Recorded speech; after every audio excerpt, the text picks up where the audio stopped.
lot of people keep asking me, well, not a lot of people, a few people have been asking me to share my testimony.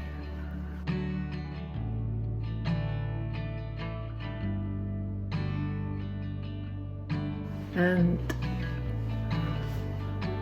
I don't know, it's something that I hesitate doing.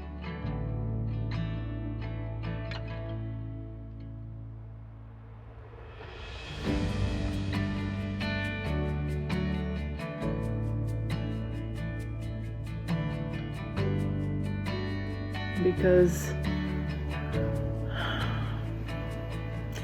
let's just put it this way. The transformation that God worked in my life from what I used to be and still from what I am, but a better version of me now, somewhat, is very dramatic, and I don't like to go back, think about it, or talk about it.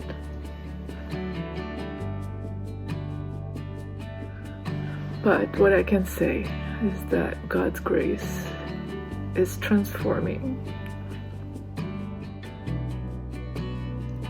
and His love is life-giving.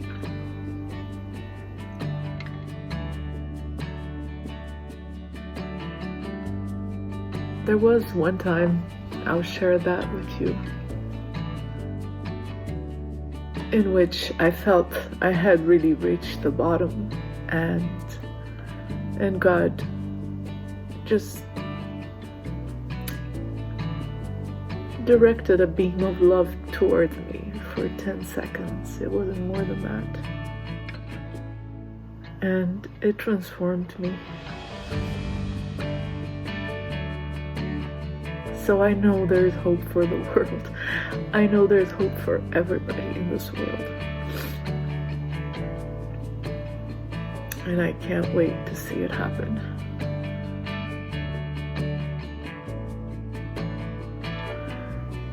Right now we're going through a really hard time. We're going through the last days. And the Bible talks a lot about the last days and how it's going to be in the beginning of the book of Daniel, chapter 12. Not in the beginning of the book, but in chapter 12. In the beginning of chapter 12 in the book of Daniel, it says it's going to be a time of trouble such as never was.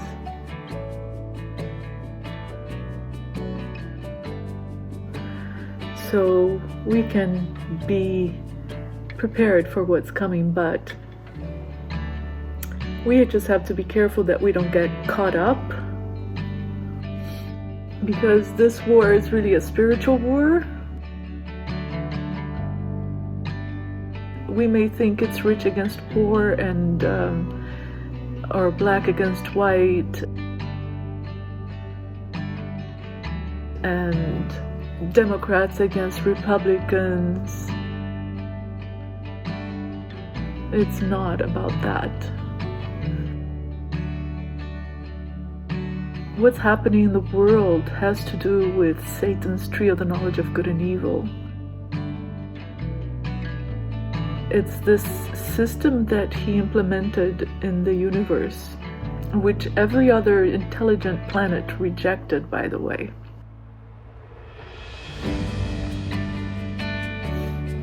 The Earth was the only one that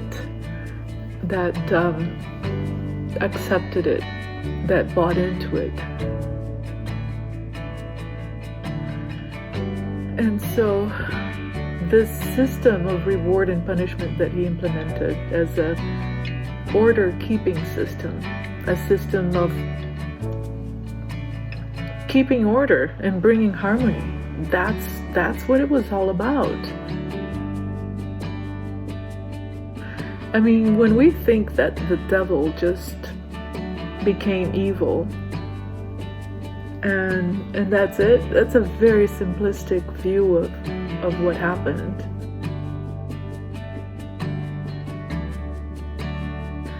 He was actually trying to compete with God in his system of moral law.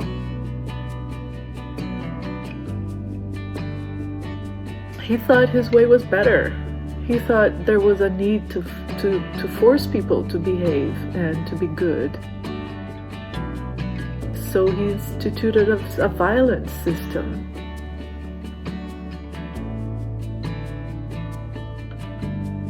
Satan's kingdom is like a coin.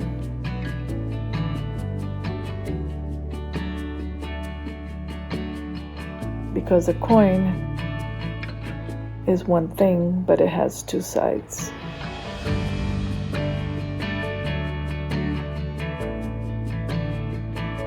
And he knows his time is short because of the Creation Week template. There have been 6,000 years of sin on the earth. There were 4,000 before Jesus, 2,000 after Jesus, so we're at the end. So he knows his time is short because of that template. And what do you think you're going to do at the very end of your time when you have something to prove that your system is the better one? You're going to push all the buttons. You're going to try and get it to work. And that's what we're seeing.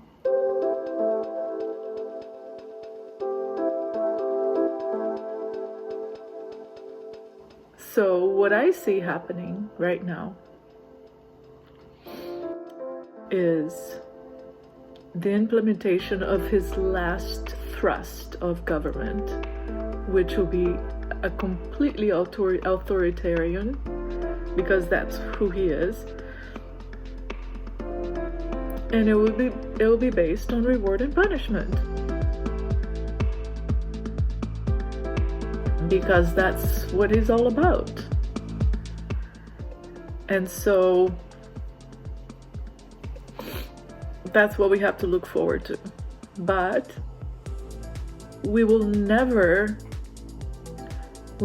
succeed in defeating him. And the Bible says that God is going to crush his head under our feet soon. We will never succeed in doing that if we fall prey to his devices, which is to pit people against people in his good and evil system. Some are good, some are evil, so I'm better than they, and the other side thinks that they're better than us, and so we demonize each other, and we hurt each other, and we scapegoat each other, and we destroy each other. That's his tactic, and we have been falling for it for millennia, whatever. And so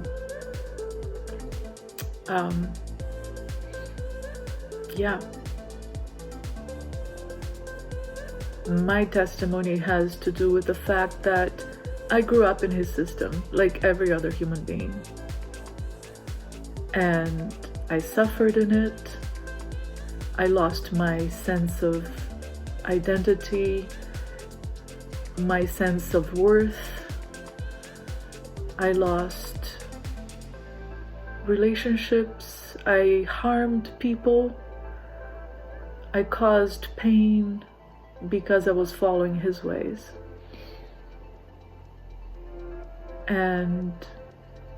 But God, he didn't leave me there. He knew in my heart.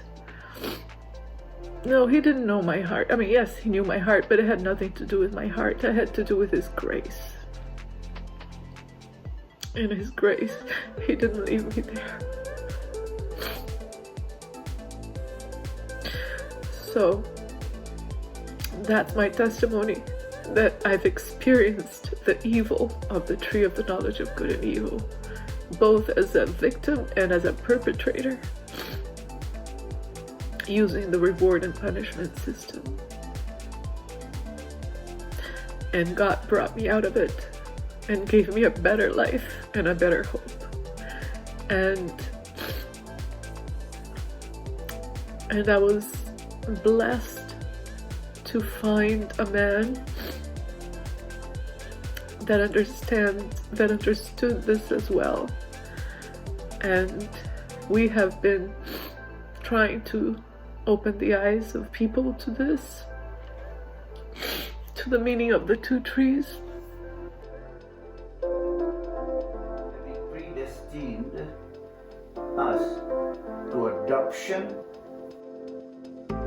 as sons. Of course, this is a generic term, so it means more. And there's so much, I mean, it's really been hidden under our eyes, seriously hidden under our eyes. And so there's so much to share still. We get attacked by the devil constantly, one way or another, because he doesn't want these things to come out. But though he slay me. The ancient oak tree. Once upon a time, there was a young boy named Jason. His favorite thing to do in the whole world was to read books in his cozy bedroom chair. Most nights, Jason would be happily reading in his room, lost in his book world. And just as often, he would be suddenly brought back to reality by his mother's gentle prodding. "Jason, it's time for bed." "Oh, I know, Mom, but let me read just a little longer." "Fine, but just 5 more minutes then." "Thanks, Mom." This was their usual routine. Once upon a time, he read, there was a mighty oak. It stood high, tall, and lofty, above all the trees of the forest, and it excelled in beauty above them all. The tree grew and became strong. Its height reached to the heavens.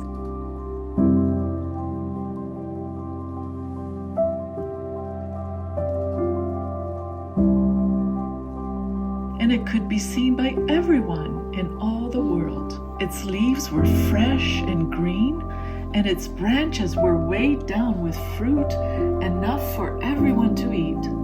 Wild animals rested beneath its shade, and birds sheltered in its branches. And all the world was fed from it.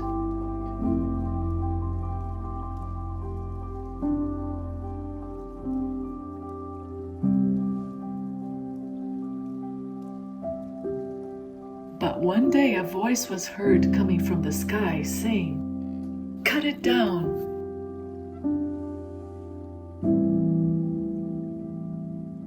"Cut down the tree, lop off its branches, shake off its leaves, and scatter its fruits. Get the animals out from under it and the birds from its branches.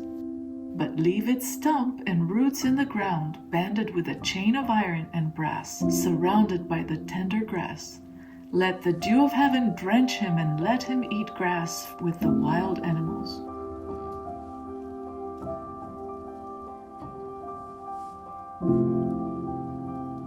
The whole world was astounded. The fall of the tree took everyone by surprise. Why, they asked, was the mighty loft oak cut down so suddenly? "Interesting," Jason mumbled to himself. "I wonder what will happen next." And he kept reading. Then the voice from the sky spoke again and said, "Look to the garden." And all the people looked, and when they looked, they saw a beautiful garden.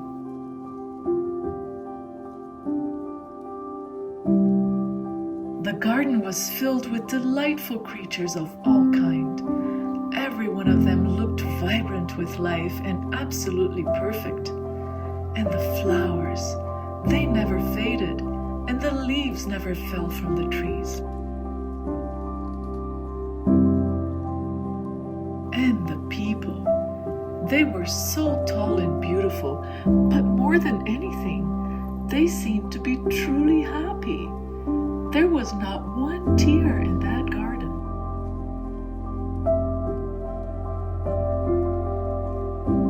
Then the people saw that in the middle of the garden there were 2 beautiful trees, but one had grown taller than the other, and as it grew, it began to hide the other tree from everyone's view, so that no one could see or eat from it anymore.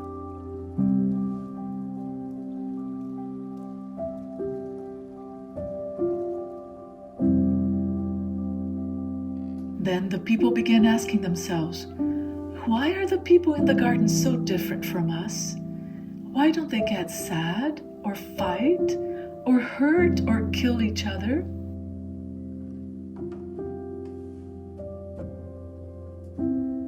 And the voice from the sky said, because they haven't eaten from the mighty and proud oak yet. They get their food from the other tree. This tree has the power to give life and to give it more abundantly. But if you eat from the mighty oak, see what happens. Then the people looked again to the earth and fell silent. They saw sad and tired faces. People were yelling and kicking. They were angry and furious at each other. There was no peace anywhere. Everyone seemed to hate one another.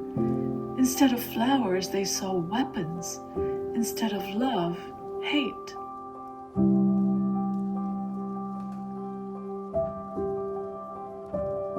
We are tired of hurting, said the people. We don't want to fight anymore, and we don't want to suffer either. Why did they eat from the mighty oak to begin with? Can't we just go back to the way things used to be in the garden?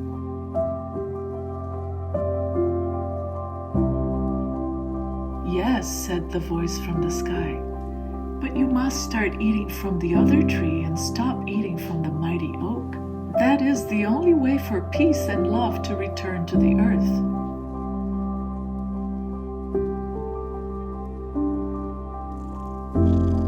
Jason!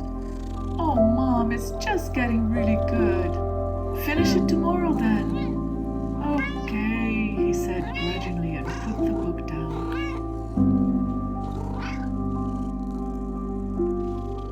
Good night, Mom. Good night, son.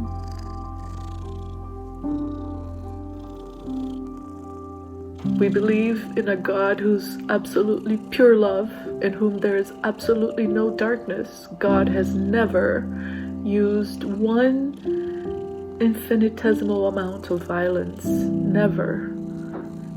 Everything that you read in the Bible of God being violent, it's a biblical way of speaking, of saying that God allowed that freedom. God gave that freedom, and they went that way. And so what can God do?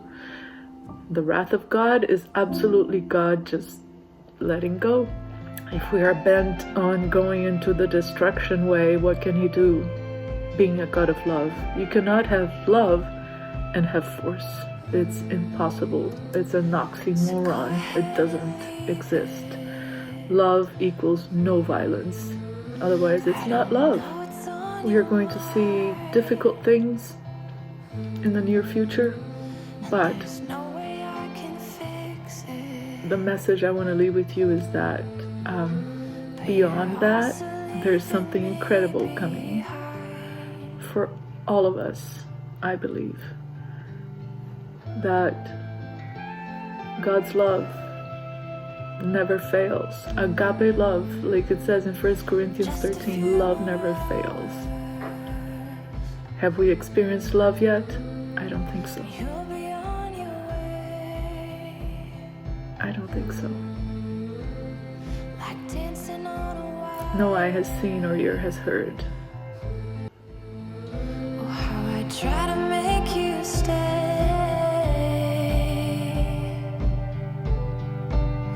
Won't you stay? Won't you stay? Won't you stay?